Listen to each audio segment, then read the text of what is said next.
I'm here with Leah. and we're here for Story for Story.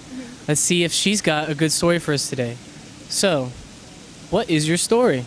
Well, I was training until I was 16 to be a professional ballet dancer.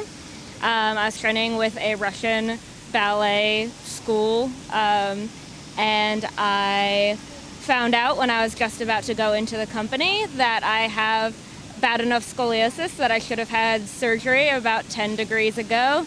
I have about a 35-degree angle in my back. So I couldn't make the company, but instead what I did was I didn't get the surgery, and I saw a great physical therapist who just makes it so that I can live even though I'm real crooked. And I moved to New York and I started doing dance classes on my own. And I'm here and I am happier probably than I would have been if I went into the ballet. You're a fighter. Yeah, I guess that's just the beginning, but you know. That's an incredible story. Do you miss ballet? Yeah, all the time, but I have found a lot of other things that I really like. I actually work in immersive theater now, and I do design and writing for people to experience basically living video games, which is way cooler, almost arguably. That is way cooler.